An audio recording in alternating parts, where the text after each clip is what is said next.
저는 지금 여러분과 함께 계속해서 신랑 예수님 신부교회 성도입니다. 성도라고 하는 것은, 교회는 신랑 예수님을 구세주로 영접했다는 뜻입니다.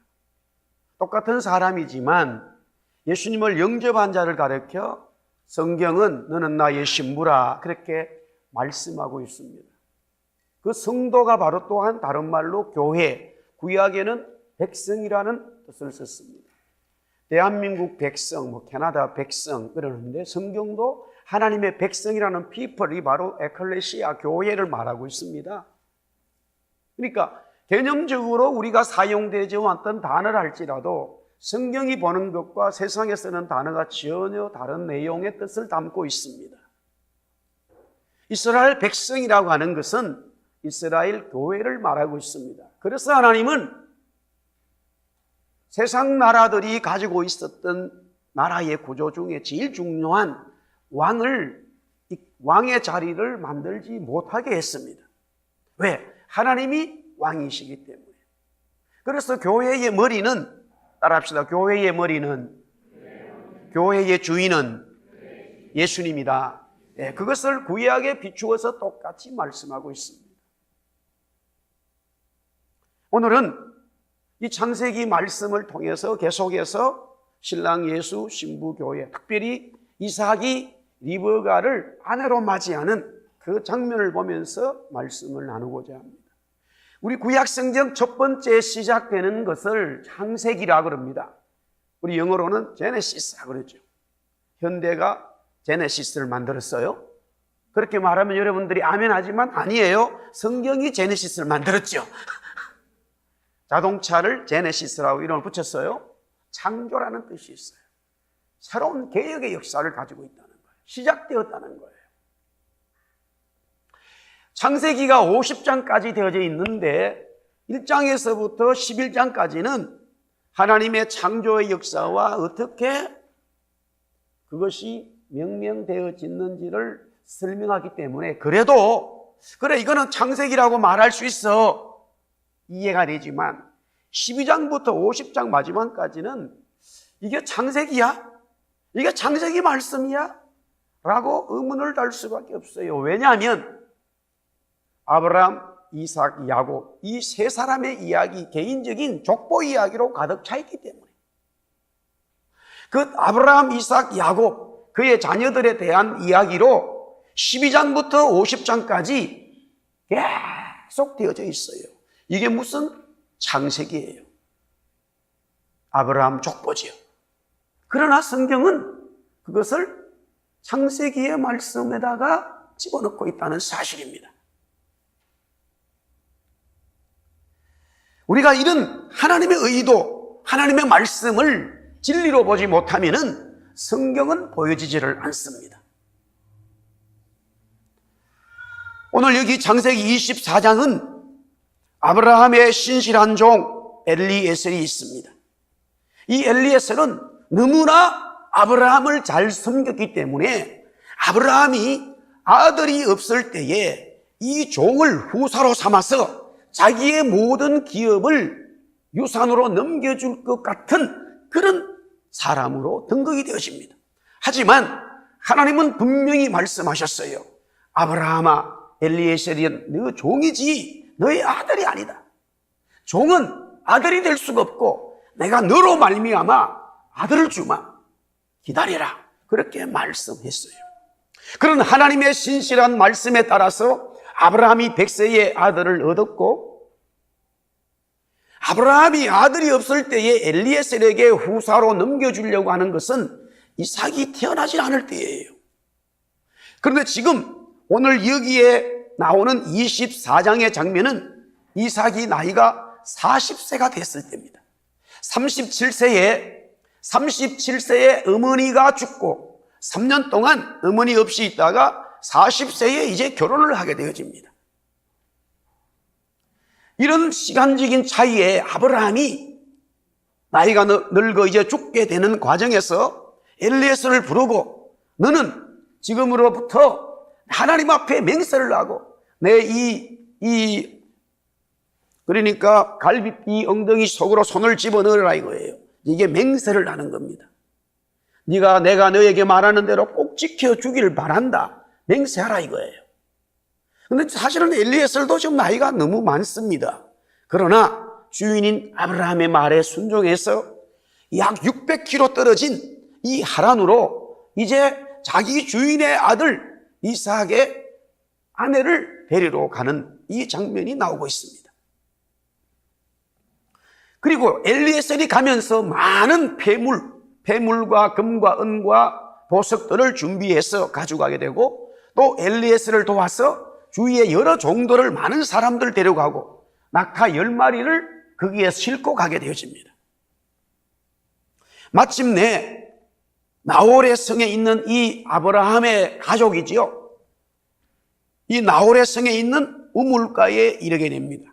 창세기 오늘 24장 읽지는 않았습니다만 10절에서부터 27절의 말씀에 보면 그 우물가에서 엘리에셀이 어떻게 하나님 앞에 기도하면서 이삭의 자기 주인의 아들인 이삭의 아내를 얻는가에 대한 마음을 토로하고 있습니다.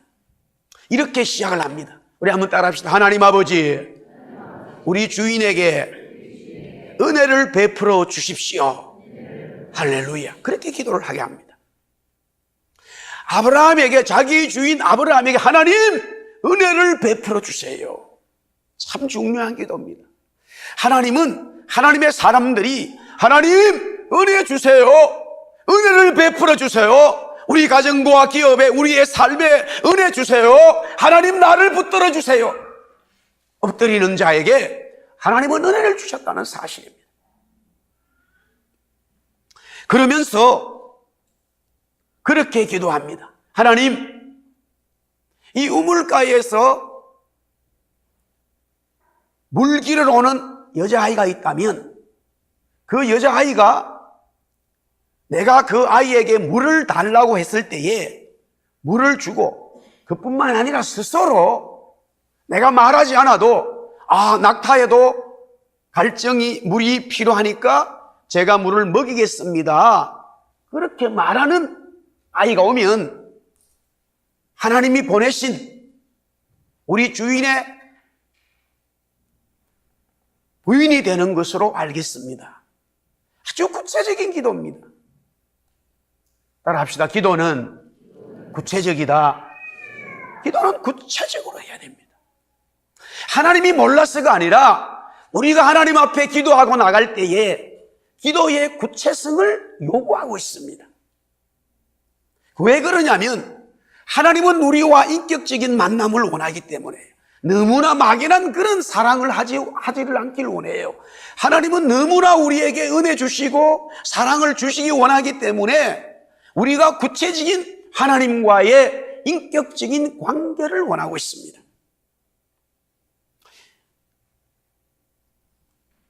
그 기도가 끝나자마자 어떤 여자아이가 옵니다.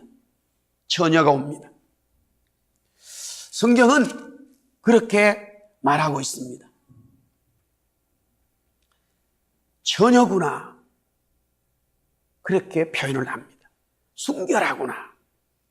그래서 이 엘리에셀은 그 여자아이에게, 처녀에게 내가 지금 물이 필요하다, 그러니까 자기가 얼른 물동이를 가지고 우물가에서 물을 길러서 줍니다.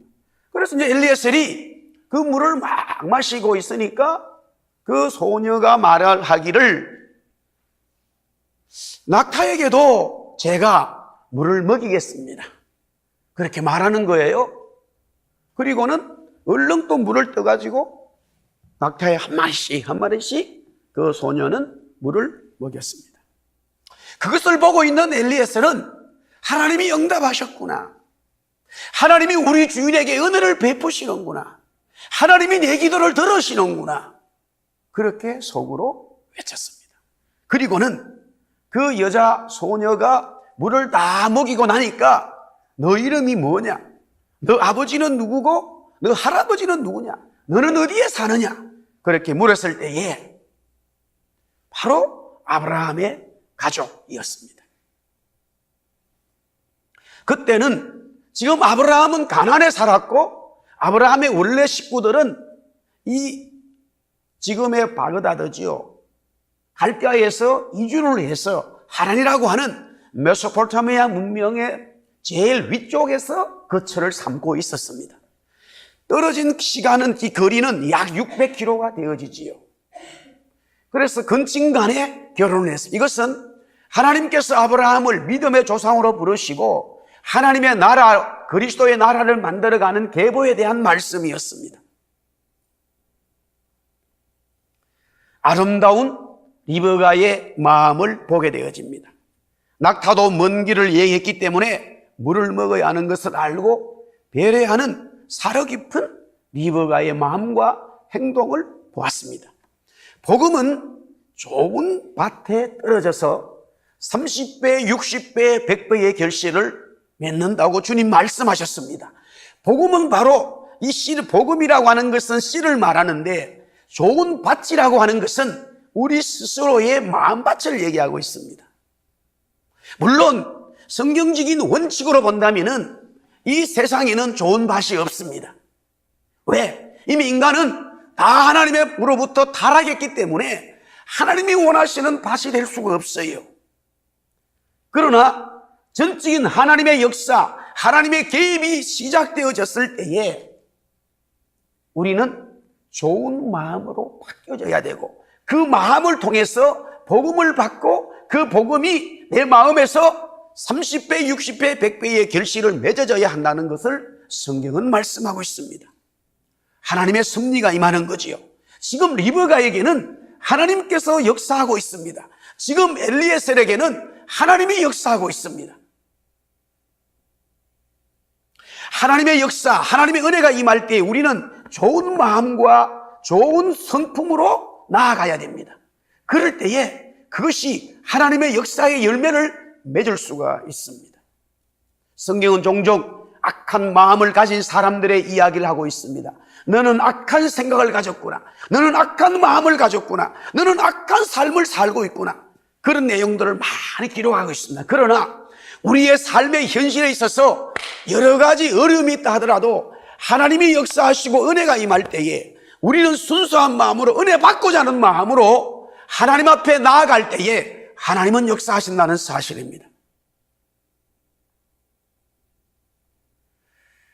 자, 그러면서 이제 오늘 제가 몇 가지 말씀을 계속 드리겠습니다. 먼저는 순종입니다. 순종. 엘리에셀은 하나님의 응답을 받았습니다. 하나님의 섭리를 보았습니다. 리브가의 집으로 가서 모든 상황을 가족들에게 알리고 리브가를 아브라함의 아들 이삭의 아내로 데리고 가야 한다고 말했습니다. 우리 창세기 말씀을 읽었습니다마는 24장 50절, 51절을 우리 한 번 더 다시 한번 보겠습니다. 같이 읽어봅니다. 시작. 라반과 부두엘이 대답하여 이르되 이 일이 여호와께로 말미암았으니 우리는 가부를 말할 수 없노라. 리브가가 당신 앞에 있으니 데리고 가서 여호와의 명령대로 그를 당신의 주인의 아들 아내가 되게 하라. 여기에 우리는 가부를 말할 수 없다는 것은 안 된다는 것이 아니라 하나님의 은혜와 역사가 너무나 자명하기 때문에 우리는 그대로 따를 수밖에 없다. 그래서 할 말이 없다는 거예요. 하나님이 역사하시기 때문에 우리는 더 이상 우리 인간의 말을 하지 않겠다는 거예요. 뜻대로 하라는 거예요. 그래서 내 딸을, 내 여동생을 너의 주인 아들로, 며느리로, 아들의 부인으로 삼으라. 그렇게 그 가족들은 결정을 하게 됩니다.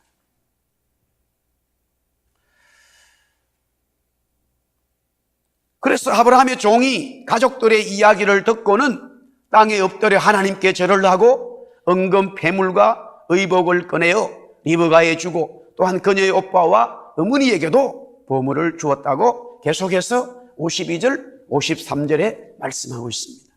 그러나 중요한 것은 그 다음에 이제 내용이 나와 있습니다. 당연히 가족들은 이제 그 아브라함의 종을 엘리에셀을 융숭하게 대접을 합니다. 그가 함께 온 사람들. 그렇게 해서 그날 밤에 잠을 자고 그 저녁날, 그날 저녁에 얘기하는 것도 아니고요. 그 다음날 아침에 너무나 황당한 이야기를 꺼냅니다. 지금 당장 데리고 가겠다는 거예요. 음식을 먹고 저녁에 내일 아침에 제가 우리 주인의 아들의 부인 될 분 리버가를 데리고 가겠습니다. 그래도 밤새 한번 생각해 보세요. 가능한 이렇게 얘기하면은 밤에 잠이 안 왔을 건데 아무 소리 안 하고 아침 밥 먹고 나서 데리고 가겠다는 거예요. 참으로 난감한 일이 벌어졌습니다. 그래서 가족들은 최소한 3일 아니면은 10일 아니면 3일이나 더 있다가 데려가면 되지 않겠느냐 그렇게 말하니까 엘리에셀은 전혀 그 말을 받아들이지 않아요. 아주 난감한 일이 벌어졌습니다. 저는 이 본문을 보면서 하나님이 시간을 창조하시고 주관하시기 때문에 하나님은 급한 일은 없어요. 그런데 가끔씩 하나님이 시간을 창조하시고 주관하심에도 불구하고 하나님이 급하시게 할 때가 있어요. 근데 그 일이 끝나고 나면은 이게 정말로 급하게 했어야 되나라고 우리 스스로도 의아할 때가 있습니다. 왜 그렇게 하실까?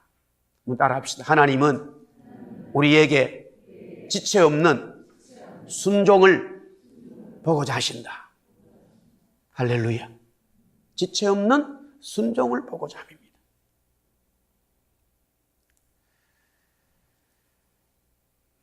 그때에 결국에는 가족들은 자기 딸 아니면 여동생을 좀 더 함께 시간 보내길 원하지만은 엘리에셀이 막무가내로 지금 당장 간다고 하니까 당사자에게 물어볼 수밖에 없습니다. 그때에 당사자는 그렇게 말합니다. 지금 당장 가겠습니다.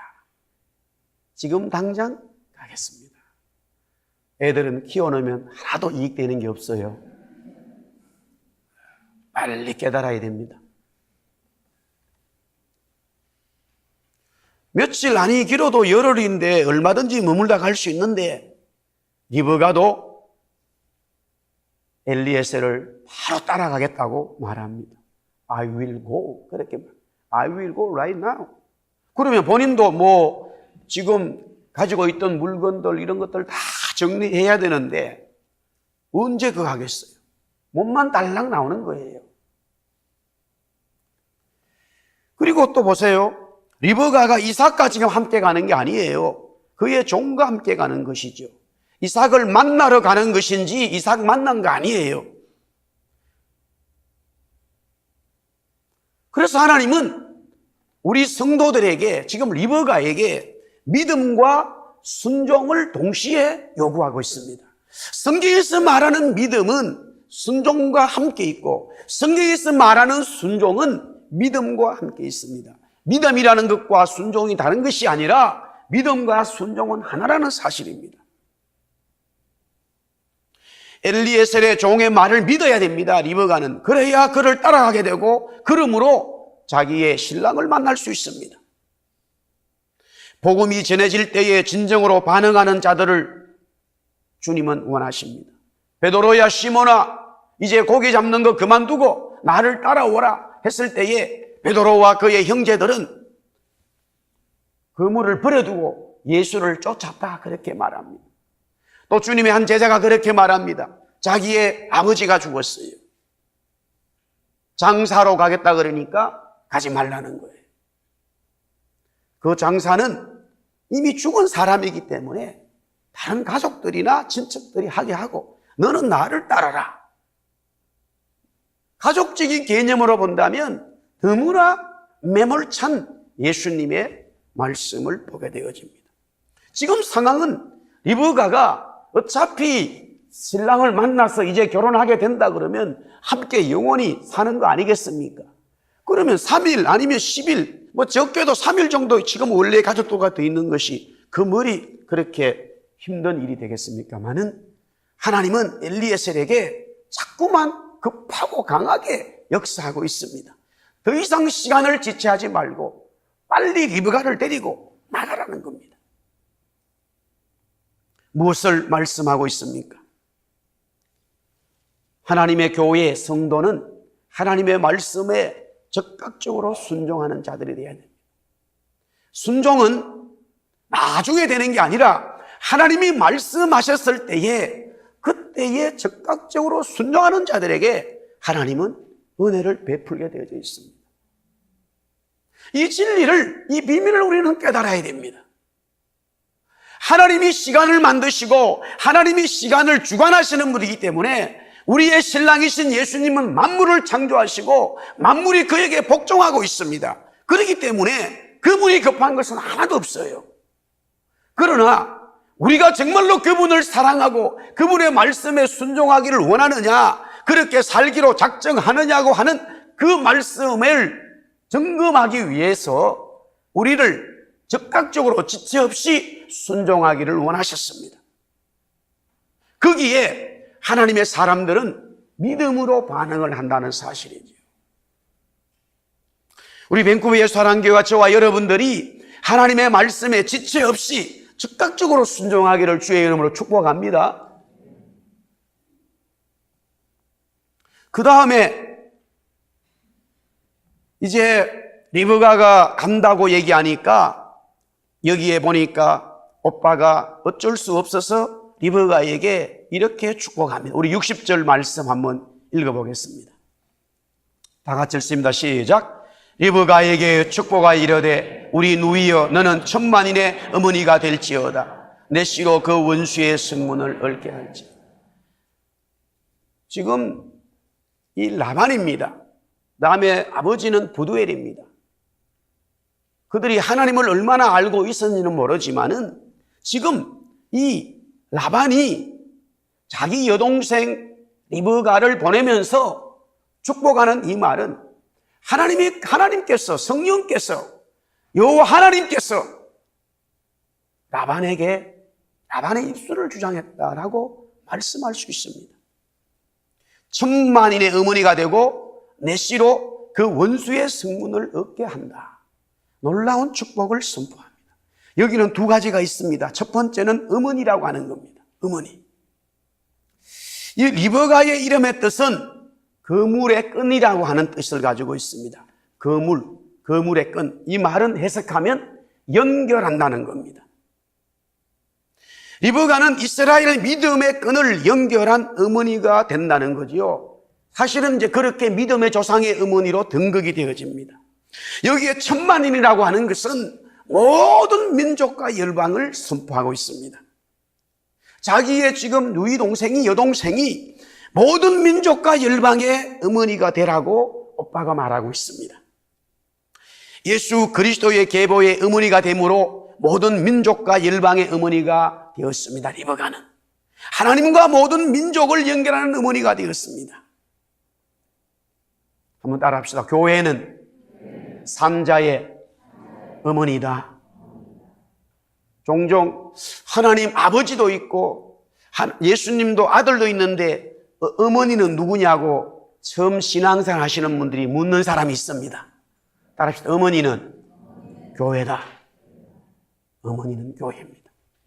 산자의 어머니입니다.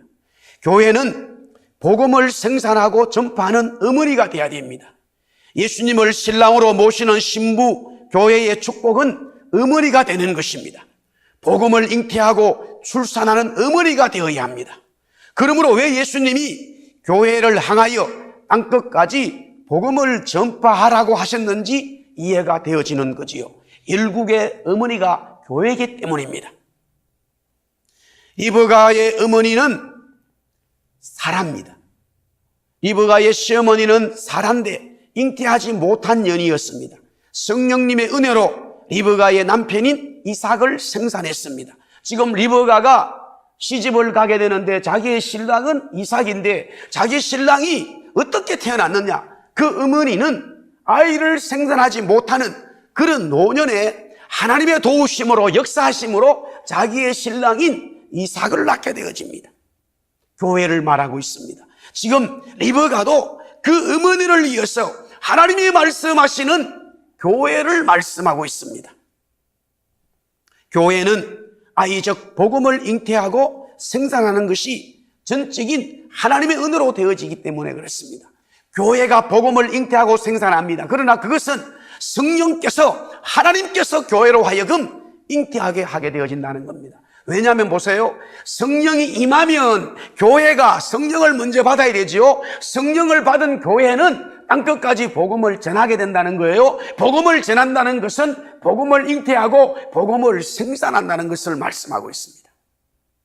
하나님의 은혜로만 가능한 거죠. 리브가 당사자를 한번 보겠습니다. 그가 이삭과 결혼해서 아이를 임신하는데 쌍둥이를 가지게 되어집니다. 에서와 야곱, 야곱과 에서입니다. 교회가 복음을 생산할 때에 항상 이와 같은 에서와 야곱으로 갈리게 되어집니다. 제가 늘 말씀을 드립니다. 불신자 세상은 우리 교회를 어렵게 하질 않아요. 세상에서 세상이 교회에 핍박을 준다라고 말하는 해석이 뭐냐면 잘못되어진 교회, 타락한 교회, 하나님의 복음을 잉태하지 못하는 교회가 되어서 그 교회가 세상과 짝이 되어가지고 세상의 힘을 빌어서 하나님의 교회를 공격하기 때문에 세상이 공격한다라고 성경은 말하고 있지, 정말로 불신자는 교회에 관심이 전혀 없어요. 교회가 예배를 드리든 교회가 선교를 하든 구제를 하든 교회 안에서 펠로우십을 하든 교회 안에서 교인들 싸우든 세상의 사람들은 아무 관심이 없어요. 그렇잖아요? 여기 이민 왔는데 교회 안 다니시는 분들 오늘 예배하는 게 어디 사는지 모르지. 아무 관심 없어요. 아마 그분들은 뭐 하고 있을까요? 아무 예배에 관심이 없어요. 우리가 여기서 지금 막 은혜 받아야지, 예물 드려야지, 찬양해야지, 찬송해야지, 하나님 말씀 은혜 받고 살아야지, 그런 결심을 하고 찬송하고 예배하지만 그분들은 아무 관심이 없어요. 그러면 왜 교회가 세상의 공격을 받느냐? 타락한 교회가 되고 에서와 같은 교회가 되어서 세상의 힘을 빌려가지고 하나님의 진정한 교회를 공격하기 때문에 세상이 교회를 공격한다라고 말하고 있어요. 예수님 당시를 보십시오. 빌라도는 세상을 말하고 있어요. 로마의 황제의 명을 받아서 그 지역의 가번으로 왔습니다. 총독으로 왔어요. 예수님이 복음을 전하고 사람들을 데려다닐 때 혹시 처음에는요, 이게 무슨 젊은 청년이 많은 사람들을 데리고 다니니까 이거 로마에 대해서 뭔가 이게 반동 분자가 되는 게 아닌가 싶어가지고 가만히 좀 조사를 하게 했습니다. 그러나 아무 일이 없어요. 수천 명의 사람들이 예수를 따라다니지만 전혀 로마에 대해서 그 지도자는 젊은 지도 한마디 말도 하지 않아요. 오히려 가이사에게 바칠 것은 바치라고 합니다. 예를 들어서 가이사께 바치지 말라고 한다면은 바로 로마에 대한 항변이잖아요. 그러면 로마 총독으로서 군사들을 풀어가지고 어떤 제재를 해야 되는데 전혀 그런 게 없어요. 그래서 그냥 그 다음부터는 총독은 전혀 그게 관심이 없습니다. 결국 누가 예수님을 십자가에 죽입니까? 누가 예수님을 십자가에 죽이되 누구의 힘을 빌어서 합니까? 바리새인과 서기관과 타락한 예루살렘 교회를 말하고 있어요. 타락한 예루살렘 교회가 이 빌라도의 힘을 빌어가지고 예수님을 십자가에 죽이지 않습니다. 그러나 가만히 빌라도는 그 재판을 하면서 보니까요, 자기가 재판에서 십자가에 죽일 그 당사자는 죄가 없는 거예요. 아무리 봐도 죄가 없어. 그래서 자기를 손을 씻었다고요. 특별히 성경은 그렇게 말하지 않습니까? 자기 부인이 꿈을 꾸어버렸어요. 그래서 종을 보내가지고 죄가 없다는 거예요. 그래서 빌라도는 이 예수는 죄가 없는 거야. 아닙니다. 죄가 있어요. 십자가에 죽여야 됩니다. 이스라엘 백성들이 바리새인과 서기관들이 지도자들이 주동이 되어가지고 백성들을 선동해서 계속 죽이라고 합니다. 그래서 빌라도는 가만히 상황을 보는 거죠. 아무리 봐도 죄가 있어야 사람을 죽일 거 아닙니까? 이게 죽여도요, 십자가에 죽이는 것은 굉장한 극악한 죄가 분명히 있어야 되는 거예요. 곤장 몇 대 때리고 보내는 그런 것들은 또 가능하지만 계속 십자가에 죽이라고 합니다. 그 십자가에 죽는 죄수는 엄청난 범죄가 있어야 되는 거예요. 아무리 아니라고 해도 백성들이 밀란이 일어납니다. 그때 빌라도는 어쩔 수 없는 거예요. 그래서 자기가 특별한 조치를 내리는 거죠. 기가 막힌 재판을 했어요. 그게 뭐냐면 바라바를 내세웠습니다. 그때가 마침 또 6월절이 다가오니까 이스라엘 민족은 6월절이 되면은 제수들을 놓아주는 전례가 있더라. 그래서 그것을 알고 빌라도가 이거 잘 됐구나. 마침 잘 됐네. 그렇게 해가지고 그때 당시에 이스라엘 백성들, 삼척 동자 아이들도 다 알고 있는 저놈은 너무나 나쁜 놈이야 라고 했던 바라바를 놓아주자라고 한다면은 이스라엘 백성들은 그렇게 말할 것 같다는 거예요. 아유, 총독이 그건 아니지요. 그렇게 나쁜 놈을 놓아주면 되겠습니까? 그건 아니지요. 그럴 바에 차라리 예수를 놓아주세요. 이럴 것이라고 생각했다는 거예요. 그게 빌라도의 마음이 들어있어요.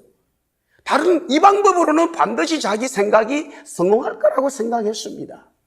그래서 바라바를 놓아줄까? 그러면 예수를 놓아줄까? 하고 딱 얘기하니까 모든 백성들이 그래요, 총독님. 예수를 놓아주고 바라바는 죽여야 되지. 저놈은 너무나 나쁜 놈이었어요. 이렇게 말할 줄 알았는데 전혀 반대가 일어나 버렸네요. 바라바를 놓아주라는 거예요. 바라바를 놓아주고 예수를 십자가에 못 박아라는 거예요. 결국 예수님은 그렇게 십자가에 죽지 않습니까? 성경에 없지만 야사에 바라바가 군인이 오더니만 이제 나가라는 거예요. 너 이제 살게 됐다는 거예요. 자기가 보니까 사형을 받아야 되는데, 자기도 십자가에 죽어야 되는데 갑작스레 자기가 자유가 돼버렸어요. 무슨 연구인지 모르겠어요. 자기 부인이 돈을 쓴 것도 아니거든요.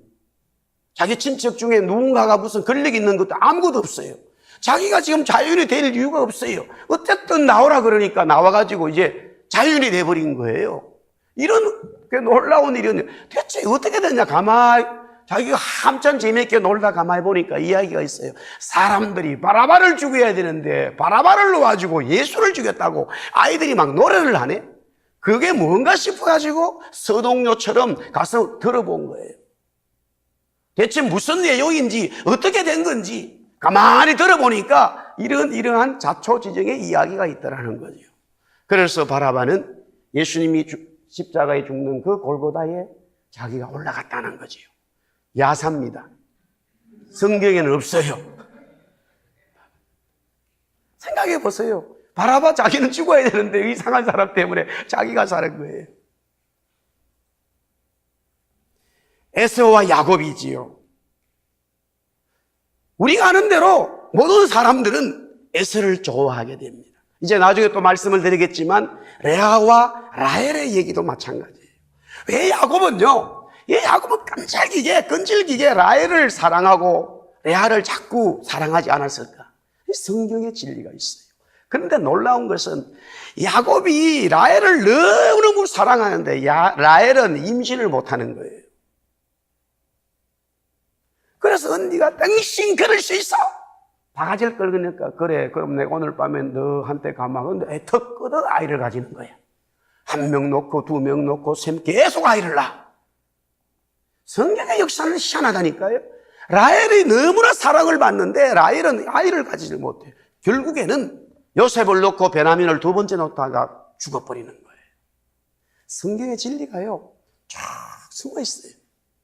그래서 라헬은 아브라함과 그의 가족들이 장사되는 그 성에 장사되지를 못해요. 그러나 레아는 하나님이 축복하는 그 굴에 장사되게 되어져요. 이게 진리가 다 들어있어요. 우리는 항상 에서 같은 아니면 라헬을 결정하게 되어져 있어요. 교회가 복음을 받아서 은혜를 받아서 쭉 진리를 따라가야 되는데 세상에 움직이는 이 일에 대해서 반응이 일어나기 때문에 세상이 좋아하는 쪽으로 가게 되어져 있어요. 이삭은 에서를 좋아하게 됐어요. 그러나 바로 리브가는 이게 저 산자의 어머니가 된다는 거예요. 야곱을 사랑하게 되잖아요. 이게 이제 두 부부의 문제가 생겼지 않습니까? 그런데 세상의 사람들은 에서와 같이 멋있고 남자답고 정말로 인격 좋고 뭔가가 사람다운 그것을 따라가게 돼 있어요. 성경은 희한하게 그렇다면 우리가 다 야곱처럼 날마다 남을 속이고 살아야 됩니까? 물론 성경은 그렇게 말하지 않지만 야곱이 분명히 변화되어서 이스라엘이 되는 하나님의 방법이 있어요. 그러나 여기서 우리 진리는 뭐냐면은 하나님이 보는 교회를 볼 줄 알아야 된다는 사실이에요. 할렐루야. 이걸 다 놓치고 있다는 거예요.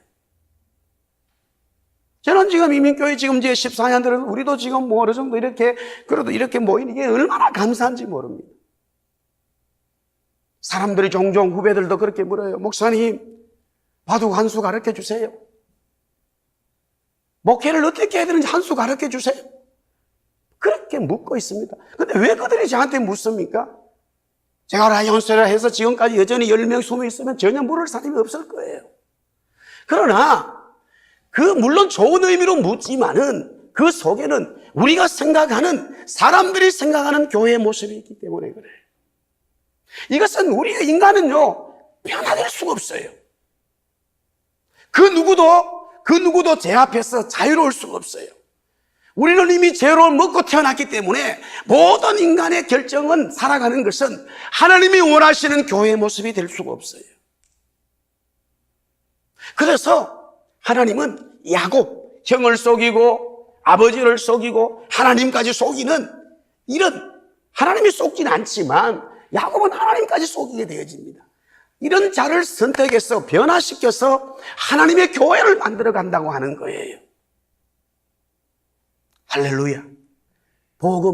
교회는 복음을 생산하고 잉태하는 거예요. 그 복음을 생산하고 잉태할 때에 자녀들이, 교회는 계속적으로 하나님이 원하는 마음으로 따라가 주는 교회가 필요하다는 사실이지요. 따라합시다. 교회는 어머니다. 교회는 복음을 생산하고 잉태하는 곳이에요. 그것을 다른 말로 복음 전도하는 거지요. 선교하는 거지요. 복음을 전하는 거지요. 그래서 계속해서 신약교회는 복음을 전하는 것으로 꽉 차 있어요. 복음을 전하는 것으로. 복음을 전하는 것으로 되어 있죠. 교회는 복음을 잉태하고 생산해야 되는 거예요. 복음을 잉태하고 생산하는 곳에 하나님께서 역사하시게 되어져 있다는 사실이죠. 우리 교회는 주님 오실 날까지 복음을 전하는 교회가 되어야 될 줄 믿습니다. 어머니입니다. 어머니. 그 다음에 오빠 라반이 이제 여동생에게 또 축복합니다.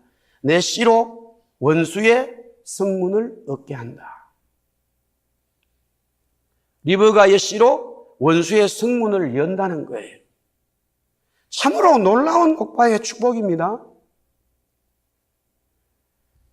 여기서 말하는, 리브가에게 말하는 이 씨는 바로 예수님을 말하는 거예요. 여기에 원수는 마귀를 얘기하죠. 리브가의 씨, 예수님이 원수의 마귀의 문을 연다는 거예요. 놀라운 진리의 선포입니다. 이 세상에 그 누구도 마귀를 이길 자 없어요. 그 누구도 마귀를 이길 자 없어요. 그러나 여자의 후손을 통해서, 그리스도를 통해서 마귀의 머리는 파괴되어지고 마귀의 문은 열려서 부서지게 된다는 사실이에요. 할렐루야. 근데 그게 교회에 있다는 겁니다. 교회. 따라합시다. 저와 여러분에게 있습니다. 여러분에게 있어요? 대답들을 안 하시네. 여러분에게 하나님의 권세가 있는 거예요. 그래서 마지막 마태복음 28장, 마가복음 16장 마지막에 보세요. 내가 손을 얹고 기도한 적 병이 나으리라. 해를 마실지라 독이 되지 아니하고 하나님의 놀라운 역사가 너희에게 있다. 내가 너희에게 모든 권세를 주었다. 그렇게 말씀하고, 여기서 너희는 제자들인데 제자들은 바로 교회를 말하고 있어요. 할렐루야. 즉 교회를 통해서 하나님의 역사가 이루어져 가고 있다는 거예요. 우리는 하나님의 교회입니다. 우리는 하나님의 성도예요. 성도는 교회라고 하는 거지요. 그래서 하나님의 그리스도의 권세, 어소리티가 있기 때문에 음부의 권세가 이기지 못하는 바로 교회의 권세가 있다는 말이에요. 천국 열쇠를 하나님이 주신다고 말씀했어요. 마귀의 문을 열 수가 있어요. 마귀를 멸할 수 있어요. 마귀를 멸한 것은 그리스도인데 그 그리스도를 영접한 저와 여러분이 마귀를 멸할 수 있고 이 세상을 이길 수 있는 거예요. 할렐루야. 조금 더 극단적일지 모르겠지만 제가 전도사 때 목사님이 전화가 왔어요. 어떤 그 누구누구를 택시를 태워가지고 춘천에 있는 정신병원에 데려다 주라는 거예요. 본인이 가야 되는데 지금 도저히 시간이 안 된다는 거예요. 그 여자 집사님 남편인데 이분은 알코올 중독이 걸렸어요. 하여튼 어떤 술이든 관계없이 좌우지간 술만 입에 들어가면은 사람이 완전히 달라져요. 누구도 그 사람을 잡을 수가 없어요. 힘이 장사가 돼버려요.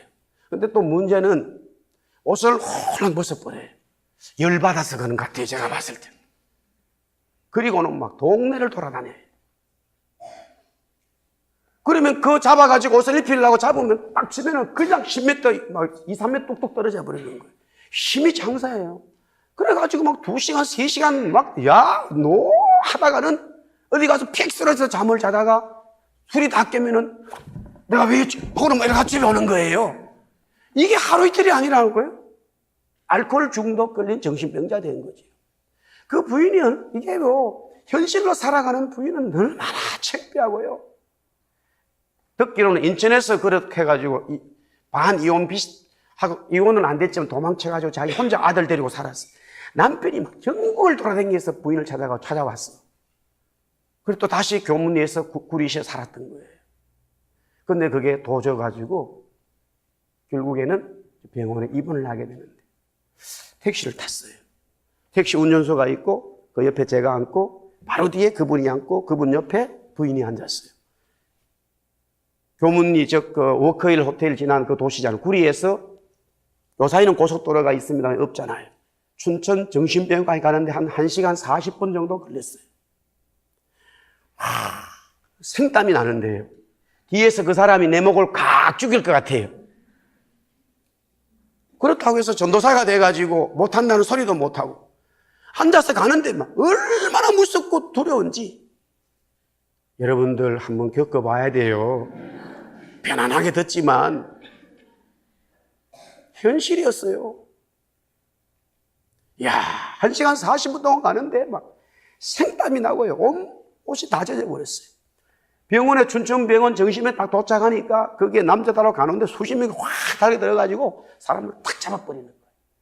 그리고는 끌고 가가지고 딱 집어넣는 거야. 그런 사람들이 많아 보니까 전부 다 막 이 문도 이 열쇠로 엄청나게 달아났어요. 그분이 딱 잡히고 들어가는 걸 보고 저는 바로 화장실로 들어가가지고 화장실 문 열고 탁 앉아가지고 휴 살았다 이렇게 했어요. 그런데 그렇게 말하고 나니까 저 자신도 부끄럽지만은 옆에 있는 그 집사님에게 너무나 부끄러운 전도사가 됐어요. 저분은 지금 나는 당장 요 몇 시간인데 저분은 매일 저렇게 살아야 되는데 그러면서 제가 자책을 했어요. 이게 전도사가 이래가지고 되나? 그러나 어떡하겠어요? 아무런 나에겐 권세가 없어요. 내 스스로. 없는 것처럼 느껴졌어요. 어떻게 할 수가 없어요. 왜 그렇습니까? 연약한 교회가 돼버린 거지. 하나님께서 그리스도를 통해서 우리에게 모든 권세를 주셨고 하나님의 복을 주셨다고 말씀했지만 교회가 성도가 그것을 붙들고 나가야 되는데 그렇지 못하니까 내 스스로 너무나 약한 자가 돼버린 거예요.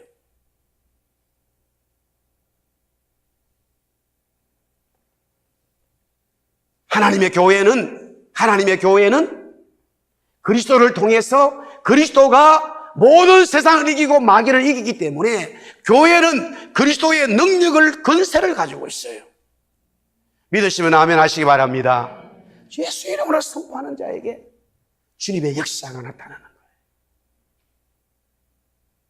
똑같지는 않지만 그 비슷한 일이 밴쿠버에서 있었습니다마는 정말로 그리스도의 권세가 있습니다. 그리스도의 권세가 있어요. 그런 경우들이 한두 몇 번 있었지만 사람은 달라도 우리가 사도행전을 보면서 복음을 전하는 사도 바울과 그의 팀들에게 하나님의 그리스도의 복음을 전하는 사람들이라고 말하지 않습니까? 마귀는 너무너무 우리를 잘 알고 있어요.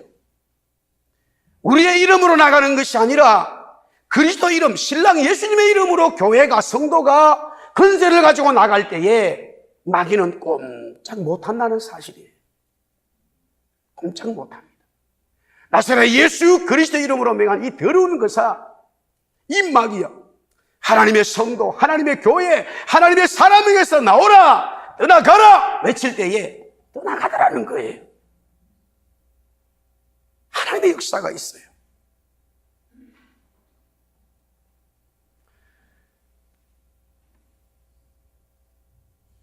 다윗은 마귀인 골리앗의 성문을 열어버렸습니다. 아무도 그의 문을 열지를 못했어요. 골리앗은 하나님의 신부 교회인 이스라엘을 조롱하지 않습니까? 왜 마귀로부터 하나님의 교회가 조롱을 받습니까? 이스라엘 교회는 하나님의 신부 교회가 하나님만 섬겨야 되는데 이방신을 섬기고 빠져 있습니다. 하나님을 사랑하지 않고 있다는 겁니다. 그러나 다윗은 목동이고 군인도 아니고 정치가도 아니었지만 하나님만 사랑했어요. 그러니 하나님은 자기만을 사랑하는 신부 다윗을 통하여 원수 마귀 골리앗의 문을 열어버렸습니다. 교회만이 유일하게 마귀를 이길 수 있습니다. 세상은 이길 수 있습니다. 그러므로 교회는 일어나야만 합니다. 엄청난 권세와 권위와 능력이 신부 교회 저와 여러분에게 있음을 명심하기를 바랍니다. 우리는 실망할 필요가 없어요. 실패할 이유도 없습니다. 하나님이 우리에게 놀라운 은혜와 은총을 주셨기 때문에 우리는 그 은혜를 가지고 하나님의 이름으로 나가야 됩니다. 하나님의 이름으로 나갈 때 세상은 우리에게 무릎을 꿇게 되어져 있고 마귀는 우리에게 당할 수가 없는 거예요. 믿으시기 바랍니다. 우리 스스로 연약하다는 것이 아니라 우리는 연약하지만 하나님의 이름 그리스도 신부가 되었기 때문에 우리는 능력의 하나님의 교회 성도로 거듭나야 된다는 사실입니다. 원수의 문을 열 수 있습니다. 세 번째 마지막으로는 이삭은 자신의 아내 리브가를 맞이하기 위하여 들로 나갑니다. 창세기 24장 64절의 말씀에 보니까 우리 한번 같이 읽어보겠습니다. 63절 시작. 이삭이 저물 때에 들에 나가 묵상하다가 눈을 들어보매 낙타들이 오는지라. 여기에 묵상은 말씀을 묵상하는 것이고 여기에 묵상은 하나님 앞에 기도하다라는 의미도 있습니다. 이삭은 예수님을 상징할 수 있습니다. 이삭이 말씀을 묵상했다는 것은 예수님이 말씀임을 암시적으로 드러내고 있습니다. 리브가가 말씀을 묵상하고 있는 이삭과 만나는 것은 교회는 말씀인 예수님과 만나는 것입니다. 교회는 바로 말씀인 예수님이 중심이 되어야 되는 거지요. 왜? 말씀이 창조를 했고 만물이 말씀에 복종하고 있기 때문입니다. 그 말씀이 육신이 되었습니다. 바로 예수님이죠. 말씀인 예수님은 교회를 사랑합니다. 오늘 67절 마지막에 보니까 그를 맞이하여 아내로 삼고 사랑하였으니 라고 말하고 있습니다. 이삭이 리브가를 사랑한다는 거지요. 예수님이 교회를 사랑하고 있다는 거예요. 할렐루야. 교회는 따라합시다. 교회는 말씀을 붙들고 말씀인 예수님은 교회를 사랑한다. 이게 진리의 말씀인 거예요. 진리의 모습인 거예요. 저와 여러분들은 하나님이 주신 이 말씀, 이 땅에서 말씀인 육신이 된 그리스도가 말씀이기 때문에 말씀을 붙들고 나가야 되는 거예요. 어떤 일이 있더라도 말씀이 뭐라고 말하는지 우리는 그 말씀을 따라가야 됩니다. 염려할 일이 있습니까? 성경 말씀은 뭐라고 말합니까? 따라합시다. 염려하지 마라. 두려워하지 마라. 근심하지 마라. 더 이상 말씀이 없어요. 그걸로 우리는 받아들여야 됩니다. 신부인 교회는 신랑이신 예수님이 말씀하신 그것을 받아들여야 되는 거예요. 그럴 때에 신랑 예수님은 우리를 더 사랑하는 거예요. 우리를 너무나 사랑하기 때문에 자기 목숨까지 주었다는 거죠. 그러면 우리는 그 목숨을 주신 예수님의 말씀을 붙들고 이 땅에서 그리스도의 권세를 가지고 이 땅에 하나님의 교회로, 하나님의 사람으로 살아야 한다는 사실이죠. 예수님이 교회를 사랑한다는 겁니다. 너무너무 사랑한다는 거죠. 그렇다면 교회는 어떻게 반응해야 됩니까? 오늘 65절에 그렇게 말합니다. 리브가가 누울을 가지고 자기의 얼굴을 가렸다라고 말씀하고 있습니다. 리브가는 남편 이삭을 보게 되자 자신의 얼굴을 가렸습니다. 지금도 천주교에서는 예배할 때 모든 자들이 얼굴을 가리고 특별히 자들은 흰 천으로 가리게 되어집니다. 얼굴을 가리는 것은 겸손을 말하고 있습니다. 얼굴을 가리는 것은 신랑에 대한 복종과 함께 순결함을 드러내는 것입니다. 그렇습니다. 교회는 절대적으로 신랑 예수님에게 복종하고 겸손과 순결로 반응해야 됩니다. 이삭은 아내 리브가를 얻음으로 위로를 얻었다고 성경 마지막 절은 말씀합니다. 그의 어머니가 죽은 이후에 이삭은 마음이 편하지를 않았습니다. 이삭이 결혼한 나이는 40세고 37세의 어머니 사라가 죽었습니다. 3년 동안 이삭의 마음은 안정을 찾지를 못했습니다. 노년에 얻은 아들 이삭이기 때문에 어머니의 사랑이 특별했을 것이라고 우리는 생각할 수 있습니다. 이삭은 리브가를 아내로 맞이함으로 그런 모든 마음에서 벗어나 안정을 찾고 새로운 하나님의 믿음의 조상으로서 삶을 시작하게 됩니다. 예수님은 위로가 필요한 분이 아닙니다. 그러나 표현적으로 신부교회로서의 모습을 갖추고 신랑 예수님만을 섬길 때에 신랑 예수님은 따라합시다. 교회를 통하여 영광을 얻습니다. 위로를 받습니다. 할렐루야. 우리가 예수님으로부터 위로를 받는다고 하는 것은 당연치사입니다. 그러나 예수님도 우리 교회를 통하여 영광을 받으시기 원하고 예수님도 저와 여러분을 통해서 하나님의 위로를 받기를 원한다는 사실을 알아야 됩니다. 그런 교회 신부 성도를 찾고 있는 거예요. 내 마음에 합한 자라. 다윗을 보니까 내 마음에 합한 자라고 말한 것은 너가 내 마음을 위로하는구나. 너가 내 마음의 기쁨이 되는구나. 또한 하나님은 말씀하십니다. 욥을 보고 이 천지에 있어도 모든 사람들이 하나님을 섬기지 않아도 욥은 나를 너무나 사랑하고 섬긴다 라고 마귀에게 당당히 하나님은 말씀하고 있습니다. 그런 교회 신부 성도를 하나님은 마지막 때 찾고 있습니다. 사랑하는 성도 여러분, 하나님은 우리를 사랑해 주셨습니다. 할렐루야. 우리를 신부로 하나님이 찾아와 주셨습니다. 그러므로 우리는 거룩하고 순결하고 하나님 말씀에 순종하여 하나님께 기쁨이 되고 하나님께 영광이 되고 하나님께 위로를 드리는 하나님의 신실한 성도 교회가 되어야 될 줄 믿습니다. 주의 이름으로 축복합니다. 할렐루야. 아멘. 우리 한번 옆 사람 인사하겠습니다. 주님이 함께 하십니다. 한번 찬양합시다. 인사합시다. 우리 다 일어나서 우리 찬송을 바꾸겠습니다. 오늘 처음에 불렀던 주 하나님은 강대하시도다 우리 한번 찬양하겠습니다.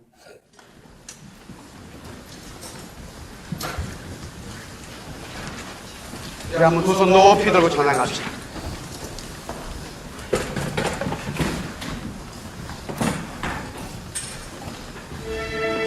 두 손 높이 들고 주님을 찬양하겠습니다.